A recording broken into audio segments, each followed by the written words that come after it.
नमस्कार मित्रांनो, MPSC GK या यूट्यूब चॅनलवर आपले खूप खूप स्वागत आहे।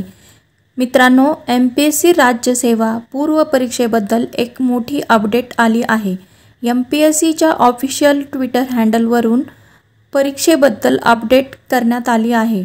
यंदाची होणारी राज्यसेवा पूर्व परीक्षा ही रविवार दिनांक 25 ऑगस्ट 2024 ला होणार होती, परंतु त्याच दिवशी IBPS क्लर्क ही केंद्र स्तरावरील परीक्षा त्याच दिवशी म्हणजेच 25 ऑगस्टलाच नियोजित करण्यात आली होती।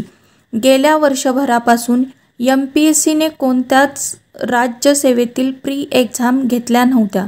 केंद्र स्तरावरील IBPS क्लर्कच्या मोठ्या प्रमाणात जागा निघाल्या असल्यामुळे महाराष्ट्रातून विद्यार्थ्यांनी फॉर्म भरले होते।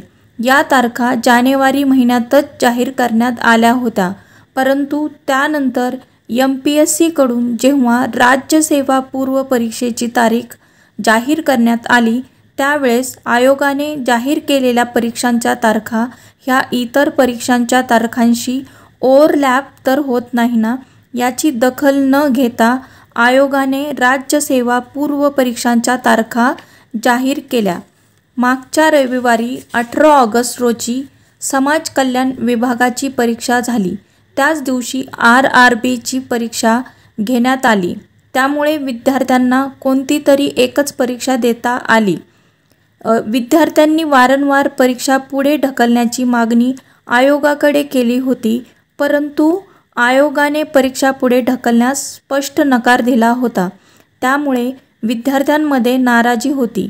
परवापासून म्हणजेच मंगळवारपासून पुण्यामध्ये ही परीक्षा पुढे ढकलण्यासाठी विद्यार्थी आंदोलन करत होते।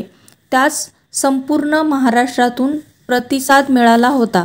त्यामुळे आयोगाने आज सकाळी तातडीने बैठक घेऊन राज्यसेवा पूर्व परीक्षेची तारीख पुढे ढकलण्याचा निर्णय घेतला। MPSC आयोगाकडून त्यांच्या ऑफिशियल ट्विटर हँडलद्वारे हे जाहीर करण्यात आले आहे की आज रोजी आयोजित आयोगाच्या बैठकीमध्ये रविवार दिनांक 25 ऑगस्ट 2024 रोजी नियोजित महाराष्ट्र राजपत्रित नागरी सेवा संयुक्त पूर्व परीक्षा 2024 पुढे ढकलण्याचा निर्णय घेण्यात आला। परीक्षाचा दिनांक लवकरात लवकर जाहीर करण्यात येईल, असे आयोगाने स्पष्ट केले आहे। तरी MPSC आयोगाने परीक्षा पुढे ढकललेली असून पुढे परीक्षा कधी घेण्यात येईल याची तारीख लवकर जाहीर करण्यात येईल, असे सांगितले आहे।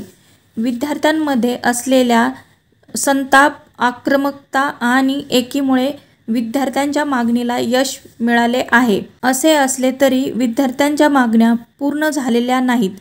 विद्यार्थ्यांच्या मागण्या जोपर्यंत पूर्ण होत नाही तोपर्यंत विद्यार्थी आंदोलन करत राहणार, असे ठाम निर्णय विद्यार्थी संघटनांनी घेतला आहे।